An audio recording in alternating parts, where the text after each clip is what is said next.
Courage, vision, resilience. It's more than just a journey.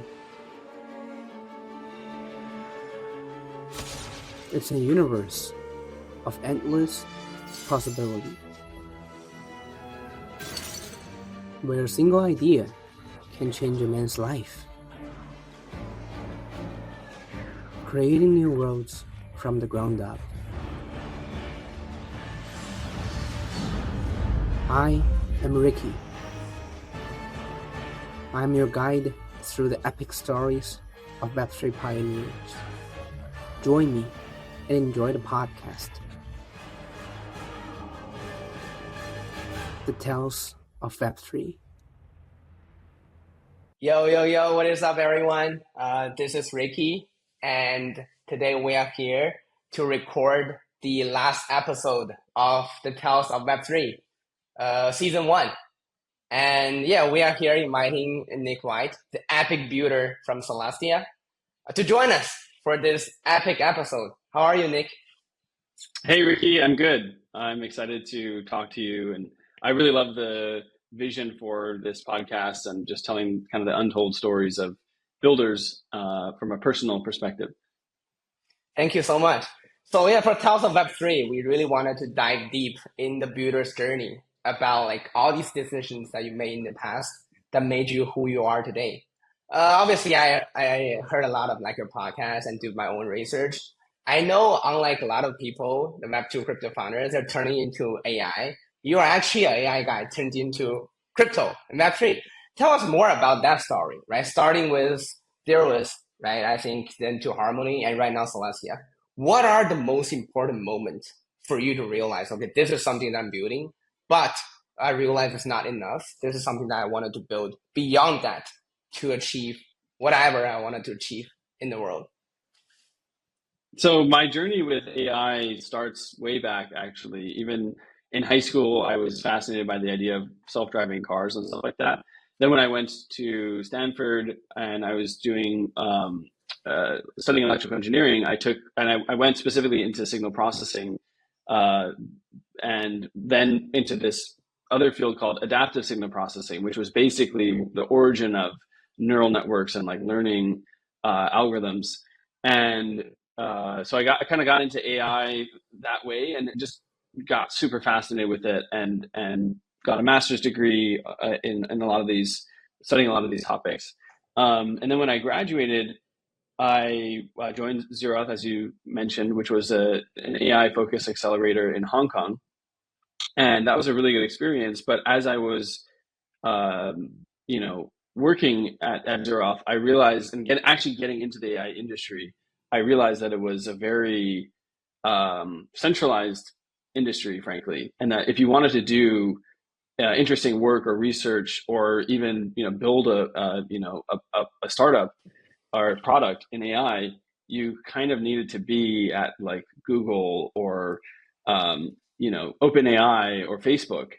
And so to me, I realized it wasn't a good place to be an entrepreneur or to build something new. You kind of have to go and be part of these like big behemoths. And furthermore, I felt that AI was contributing to just centralizing more power around these organizations that I didn't really feel like that was something I wanted to contribute to. And then meanwhile, in parallel, while I was living in Hong Kong, I learned about crypto in 2016. Some of my friends had been telling me about Ethereum, and I never really spent the time to go deep on it.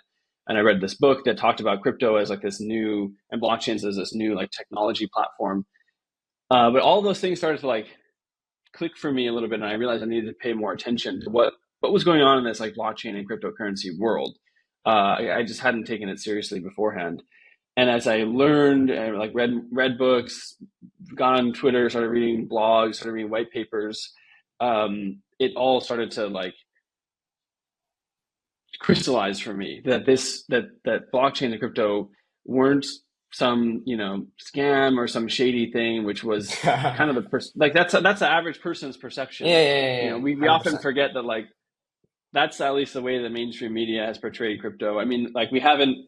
Sometimes we do that to ourselves. You know, there's like so many scandals and whatever else that reinforce that perception of our industry. But if you are an actually open-minded, curious person and you start to peel back those layers and look deeper, you realize that there's a profound innovation underneath it. And that was the process that I started going through in 2017. And I realized that basically crypto was like the antidote, or like the yin to the AI yang, essentially, where it could actually provide this new platform on which, like, to give individuals more power against large, corporations, whether those are like the big tech companies or even just like nation states. It was a technology of freedom and empowerment for individuals, and a way basically to level up human coordination. And I had also just read the book Sapiens, where he makes the argument that one of the unique things that makes humanity so powerful and able to achieve so much, sending people into space and, like, I don't know, building all this insane technology we have, is that we can cooperate in large groups. And the way that we cooperate are through, like, technologies of cooperation, whether that's money or rule of law and things like that. And, like, blockchains to me were a new, like, a quantum leap in the capability of, like, coordination systems. And I just fell fully down the rabbit hole and was like, totally, I was like, wow. And I honestly felt that in 2017, I was late. It felt to me like, wow, the Bitcoin white paper was published in 2008. I'm like 10 years late to the party. Like, everything's already played out, and like Ethereum is already, people are building all the future, and I'm like, I missed it. But I was like, well, I still want to be part of this. And now looking back, obviously 2017 was extremely early. We're still early today. The longer I'm in the industry, the more I realize, like, how much work there is to be done still on so many levels, whether that's technological or like regulatory or just like adoption and building useful things, ways for everyday people to actually benefit from this technology. But that's also really exciting because it's like, and it's going to take decades, I think, for, like, the internet itself took decades to really roll out and become what it's become, where now we can't live without the internet. I think eventually we get there. It's just going to take a while. Thank you for sharing that. Two things I really like you just shared. First thing, the yin and yang analogy. I fucking love that. I never heard anyone describe, like, AI and Web3 in that way, but I think it's a perfect example of how they can work together. And second, I'm reading the Sapien book as well, and I loved it. It's an amazing book. Yeah. How people are able to work together and get amazing things done. What I'm really, really curious about you, though, is that, like, you are highly technical, right? But, like, you are also extremely active on Twitter, on the entire Web3 world. Meanwhile, like, I bet there's thousands of things happening, like, this whole time, right? I'm wondering, like, how do you operate as an entrepreneur? And then, to put it more specific, right? Like, I think it's a good idea for us to dive all the way back when you first decided to become entrepreneur. Right? What is you like back then? What are some, like, very, very important or life-changing moment that made you, like, who you are today? I know it's a big question, but, like, we can dive down into specific sections. Yeah. What was the first question again? The first question is, how do you operate as an entrepreneur? Oh, right. How are you able to make all these pieces together? Yeah. You froze there for a second, so we can cut this out. So as I said, I got a bachelor and master's degree in electrical engineering, which, has a lot of, like, computer science. It has a lot of physics and math and stuff like that. So it's a kind of a marriage of all that. And I've always was fascinated with technology and math and loved science from a young age. What I did learn, though, when I was in my studies, is, like, I hate coding. I'm actually decent at it, but I'm not a detail oriented person. And when there's a bug in something, I just find it very frustrating. To me, the interesting thing to do is like, okay, you have this problem, you figure out the algorithm or whatever the solution is, right? The conceptual side of it. That's really fun. And that's a creative process, right? That's actually challenging, mentally stimulating. 100%. Then when you have to actually implement it into code, it's like there's just so much margin for error to get the computer to do what you want. And I always just felt like so frustrated when there'd be a bug. And it's like, oh, well, I just literally forgot a semicolon or something stupid, right? And so, and it just, I think that ends up being a lot of the time that you spend as a software engineer.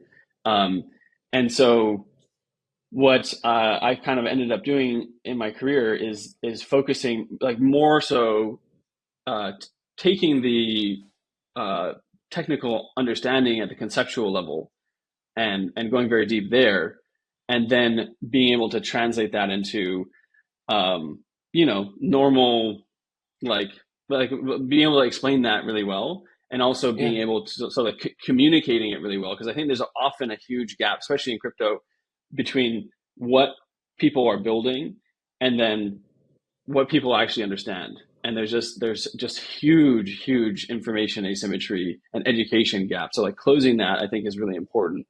But like oftentimes the people who understand things can't really communicate them very well. And you have to do, like reasoning by analogy sucks, but honestly, explanation by analogy to me is like one of the best tools that you can use. And it's also really important if you want to try to be not just like marketing and education, but also if you want to do BD and be effective, or any kind of like think about the strategy of things, you have to really understand the technology. So in terms of like how I operate, I guess that's sort of like a high level, is like I'm not actually day to day doing engineering or coding or anything whatsoever, and more so on the non-engineering side of things. But the context and the understanding at the conceptual level of the technology is like super critical, I think, in informing the other side.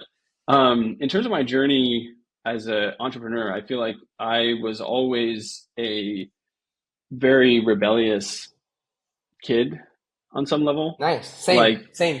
Yeah, I don't know. I think I'm just a little bit stubborn, and I don't know. I never really trusted authority, whether those were adults, my teachers. I always, wanted to think of things for myself.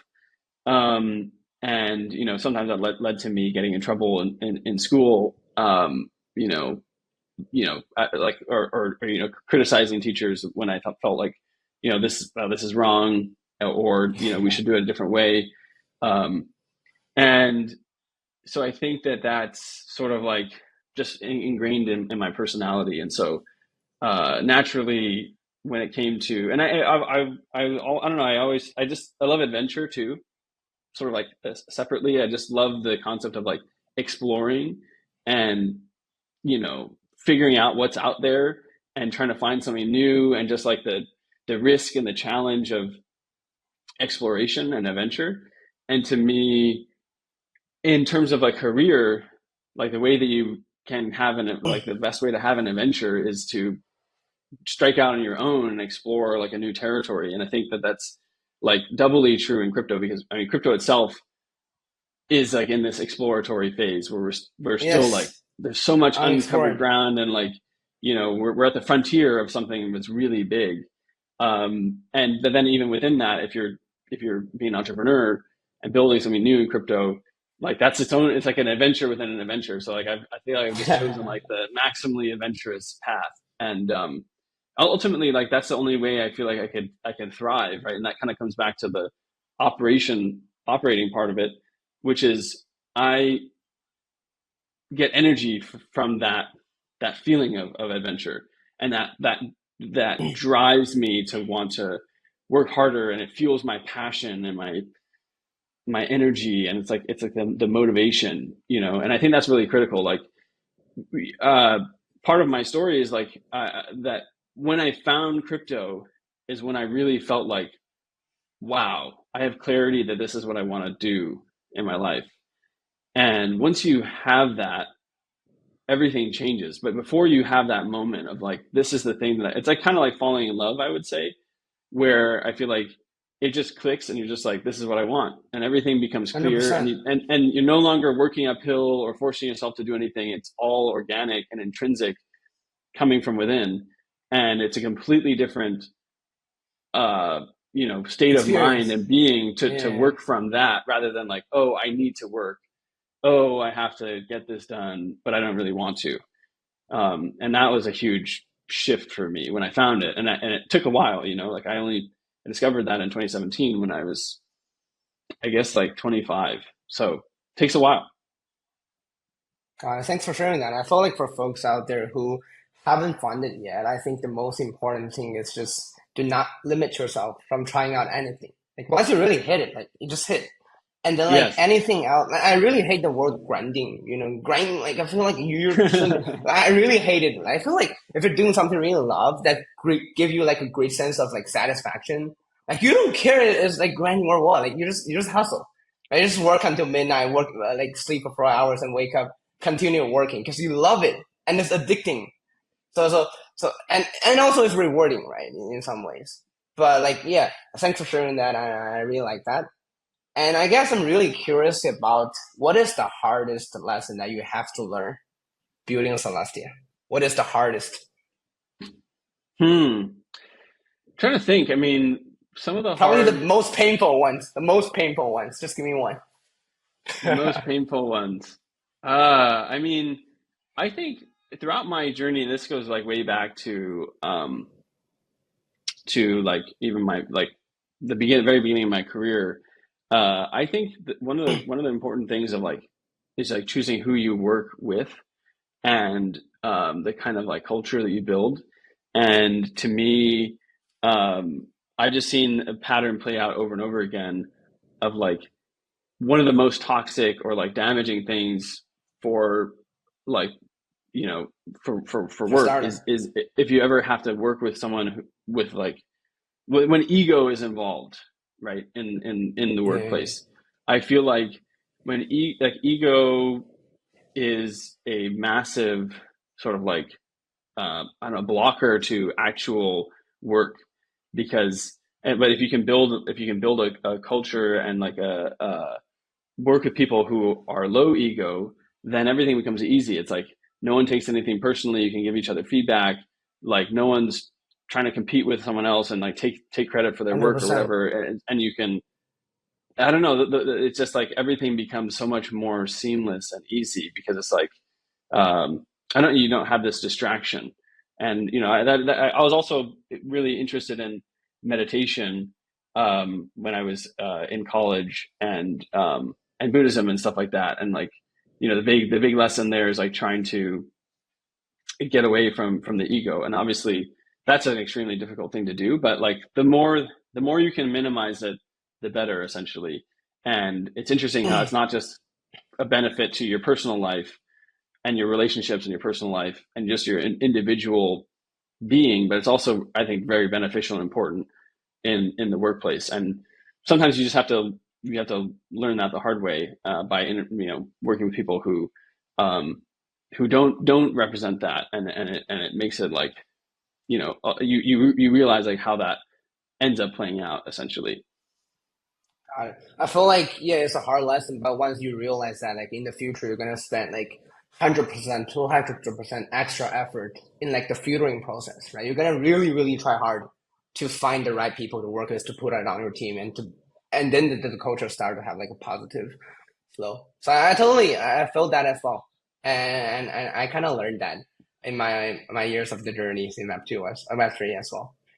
Yeah, and, So, and I but think yeah, that the thing I'll add on top of that too is like and I think this is sort of related, is just in crypto too, the the you know goal of where we're going is so big and so far in the future.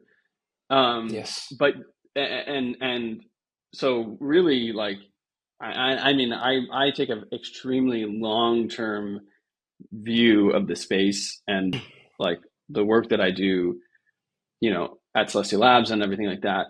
Um, but there's like it's surprising to me the amount of people in the industry who are just there's just so short term, you know what I mean? And like it's such Yeah. a I would shame even because say it's like like, 90% of people is like that. yeah, and it's crazy because it's like you know they're looking for a shortcut of maybe they just want to make money or whatever, and like to me, if you want to have impact, and if you want to make money, like you should be focused on the really long term game because that's like where this space is growing and going to be in 10 or 20 years is going to be absolutely astronomical from where we are. But there's just like people just get distracted and even just you know even if you're not like a short term person, but just getting overly fixated on like the day to the price today or in the last Yeah, the month or whatever. It's user, like, the dude, user, the user, the transactions. yeah. And I just think people need to zoom out and reorient around the long term view. And I'd even say that's true like of technology generally. Like it's like sad, but also not surprising how many people, as you said, pivoted to AI because that's like the hot I thing, saw right? that. You know what I mean? Yeah. But like the thing is, like if you wanted, the same thing goes for AI. It's like, yeah, okay, well, all right, hop over to AI and now start trying to build like a copycat LLM thing. But you should have been working in AI like 10 years ago and dedicated your whole career to it. Like you need to have conviction, I think, if you want to build anything meaningful. Anything meaningful is going to take a long time to build, and it's going to take a long time for you to build up the expertise. It's going to take a long time to build up the network and reputation, and it's just going to take you a long time to make whatever product you're trying to ship, and actually roll it out and get users and all of that. Like you have to be willing to be on like a 10+ year journey if you want to do anything meaningful, in my view. So that's a huge part of things too.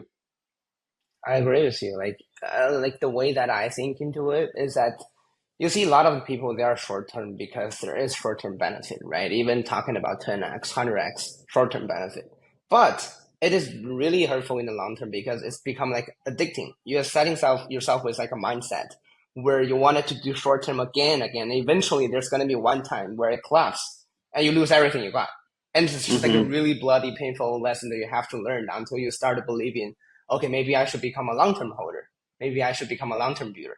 So, but I resonate with that. I 100% agree with that. Speaking of that, what do you think about crypto Twitter? And what's your approach to CT? I know you post a lot. I do think you are a walking marketing human machine for Celestia, running all these light node.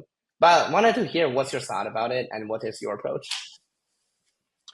Good question. Well, crypto Twitter is the pulse of the industry, I think, and I kind of learned that in 2017 when that's actually when I joined Twitter partly because my boss at Zeroth said like if you want you need to be part of the conversation of the industry, and Yes. AI was also on Twitter or whatever else. But funnily enough, as I got into Twitter, I got into crypto Twitter more than like AI Twitter at the time.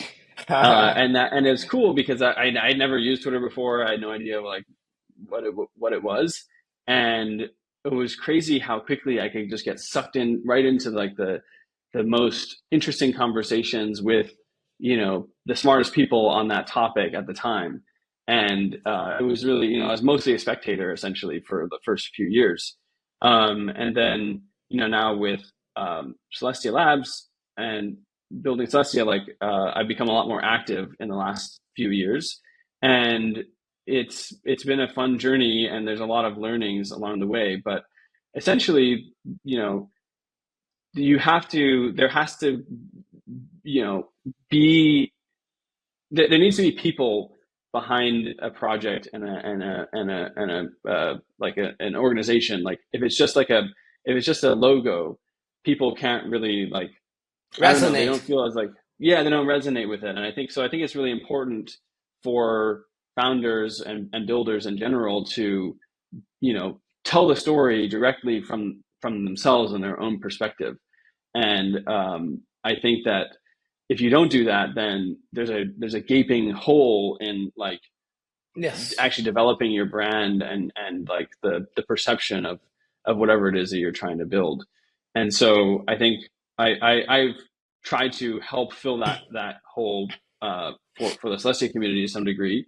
And it's I just learning as I go, honestly. Like sometimes people tell And me you're just that doing a they great think that job. I'm Great job. yeah. Some people tell me like, oh, you're really good at Twitter or whatever. And I mean I don't really think so. I just try to tweet things that are true to me, whether that's trying to educate people. Like early days, I was trying to really educate people about modularity and explain what modular blockchains were about, what Celestia was doing, how data availability sampling works, how rollups work, why rollups are actually a good idea, despite the fact that they are like fragment and don't have synchronous composability and all that. And that was a really fun time. So I spent a lot of time debating technology. I saw that. And I saw all of it. yeah, it's fun. We're gonna let you share in the end. I'm gonna save you like 35 minutes to share your insight. But great touch point. No, I mean I don't. Just, at this point, the funny thing is, if anything, that was a little bit easier because it's like, okay, well, we have this argument. I mean, I know the way that I see it, and I know the way that the technology works or will work. And so it's like it's actually kind of easy. It's easier to have those technical debates in some ways. But like now that modular is more or less consensus, and most people understand it, that are at least in the industry and been paying attention. Recently, it's more about now telling the next evolution of the Celestia vision, whether that's the applications that are building on top of Celestia and why, and how they're taking advantage of those the unique properties that Celestia has, or just storytelling around the next vision of the roadmap and the new features for where the protocol is going to go in a few years. It's kind of shifted more towards like 100%. I would say more Celestia centric rather than just like modular as a whole. And then that's also reflective of just the fact that Celestia as an ecosystem and community has grown a lot over the last few years. And we actually have a live now. Before it's like, well, we didn't have mainnet, so everything was in theory, and so you have to be out there being a keyboard warrior about like this is going to work. Right? Yeah. Yeah, but now it's actually in production. There are 20 rollups built on top of it. It's working. There's still some rough edges. It's fun to debate about like chain abstraction and how we're going to like solve some of the issues around the fragmentation. But now that we have a live thing, it's about like telling the story of like the network as it grows, and that's fun. It's a different beast, and I'm still frankly learning. But it's actually really key part of my role essentially is doing that. So I do allocate. Obviously, I have to allocate time to doing that, and that's actually another thing is that originally I used to have insecurity to some degree of like I don't know. I'm like it felt to me that spending time on Twitter was I should be building. I should be doing other But that things. is part of the building. It's actually part of the building, or it's a leverage for whatever you're building. Exactly. Yeah. Well, and then I realized that we exist in this like socio-mimetic sort of milieu of ideas, and so it's a battle for attention. It's a battle for like replicating your ideas, your memes in as many people's minds as possible to then like convert more energy towards this specific vision. And like Twitter is the tool to do that. And like and so it's actually you are, like you said, you are building when you're tweeting. Yes. You are building because you're building out the memeplex in other people's minds that is going to convert them to actually helping to build and use and like contribute to the vision that you're trying to get to. And I mean, another quote, I actually learned this from Emmanuel at Ethereum 2077. He said, writing is leadership at scale. I think he was quoting someone else as well. But I think that that's really true. Like if you look at like Vitalik, I mean, I think one of the reasons why he's such an effective leader, I mean, is because he writes such profound, like insightful blog posts. I think Yes. that Anatoly also does a really good job. I mean, he doesn't necessarily write long form blog posts, but he's extremely active on Twitter, always like, answering questions and even chiming into discussions to clarify, the Solana view of the world. And I think that that's both of those are examples of how like you have to write and you have to communicate to be successful. So it is part of building, like you said. I could not agree more. Yes, agreed. And also, it's a really, really important thing to bridge the gap between the so-called communities that everyone's building than the actual vision. I feel like for the core team, like literally everyone has to be on Twitter because everyone actually have their own view and different like insight about how they're gonna do that. And then like for the community, it's just give them credibility, give them like insight. For all these people having different views, different approaches, but they're actually working toward the same vision in the long term, and that's just amazing, right? For the community to see that. So thanks for sharing. I do think we are approaching to the end, but there's one more, the most fun question that I like to ask all my guests, right? Like, give me one story of Nick White in all these years of your journey and adventure that you think is the most epic, most fun, full of twist, risk taking, randomness, whatever it is, right? For people to remember you, this is something that only you can do and you're proud of, or it's fun, or it's silly. Whatever, I'm gonna leave the stage to you. Is this supposed to be related to work, or is it just like a any Uh, life story? anything, anything, anything. Just the one story that is you. Yeah, yeah. I have a lot of unrelated stories, just of life experiences, which I could go into. Give me the coolest one. Give me the coolest one.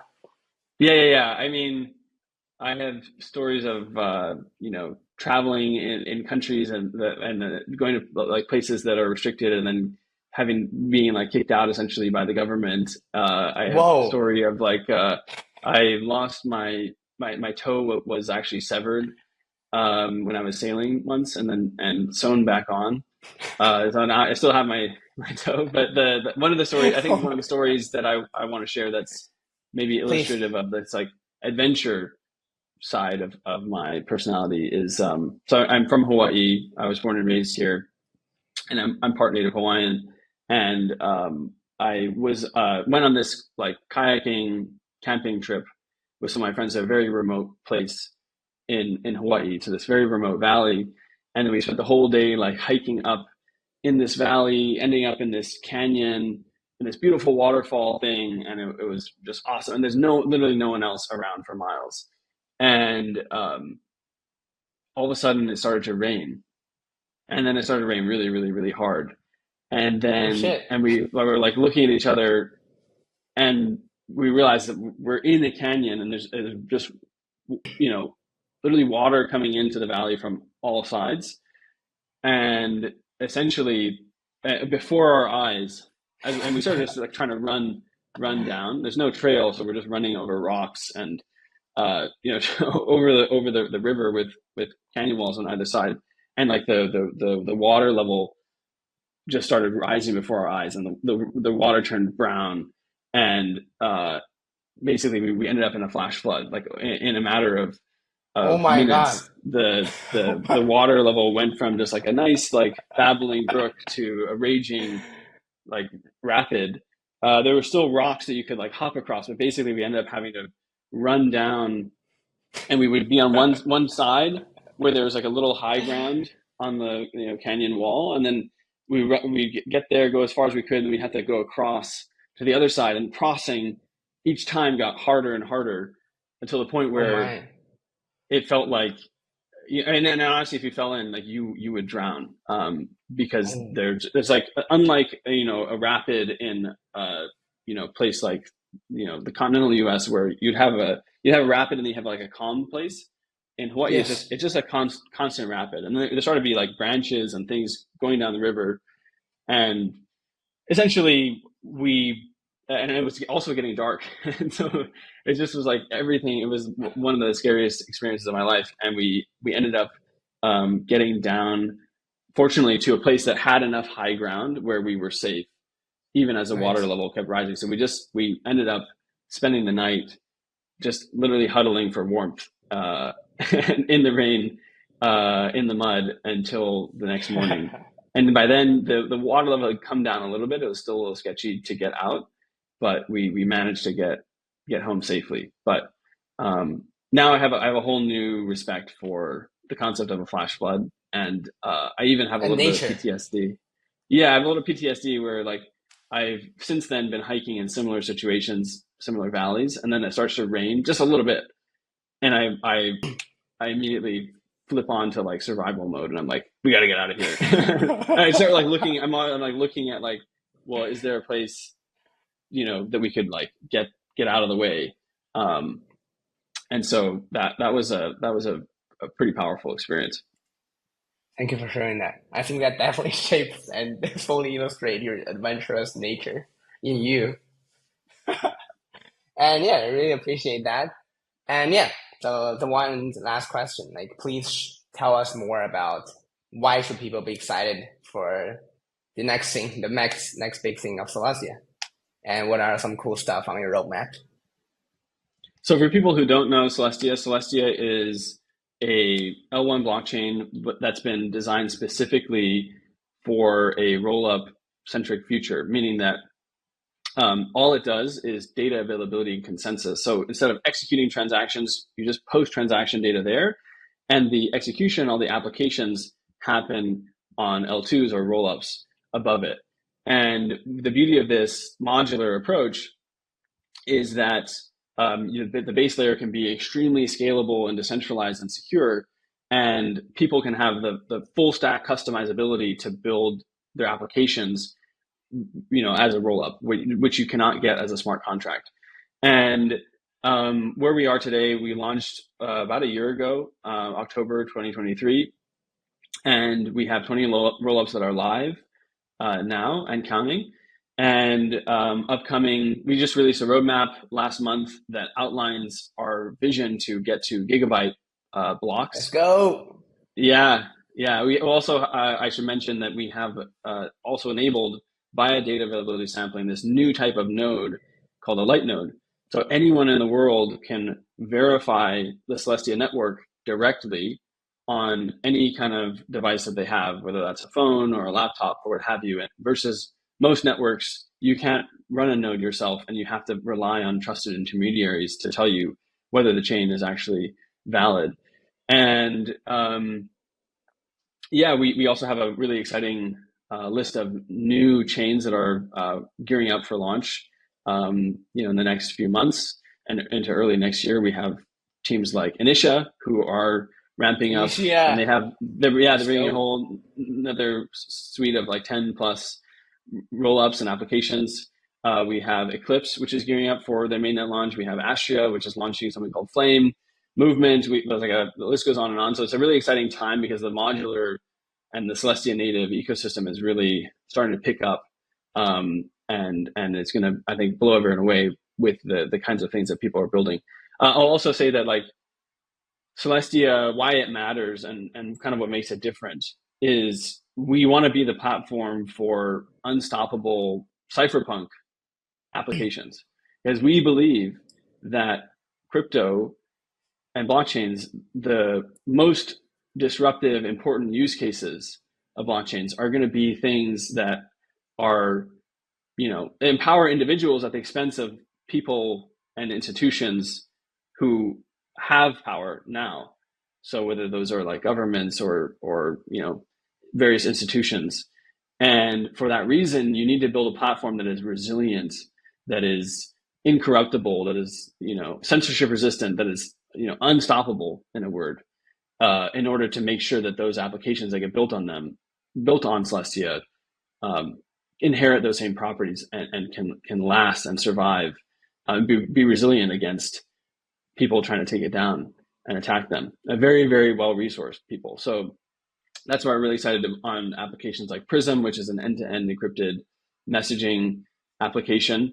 Well, the first one, people don't realize this, but even Signal is not truly end-to-end encrypted. There's a trust assumption basically in something called key transparency. Nice. We just announced earlier today, we're working with Pay, which is a private stablecoin payments app. And I think like private digital money is still one of the most compelling use cases for blockchains. And we have a bunch of other teams that are working on similar these big problems that I think are actually going to deliver the value that blockchain and crypto were always supposed to deliver finally to the world. We want to be ambitious. Like we want to take this whole movement to the next level. 100%. And that's why we need gigabyte blocks. That's why we need light nodes in everyone's pocket. Like they won't be able to stop a network of that scale and of that level of decentralization. So that's why Celestia exists, and why I get up every morning and am excited to build it. Dude, thank you. Thank you for showing me like a live version of founder mode. Like the last second you were talking about child stories. Next second you start to turn on this very like high quality pitch. Oh my God, this is awesome. And thanks for sharing that. My pleasure, Vicky. Yeah. This has been an awesome conversation. Yes, sir. And we are gonna stop recording now.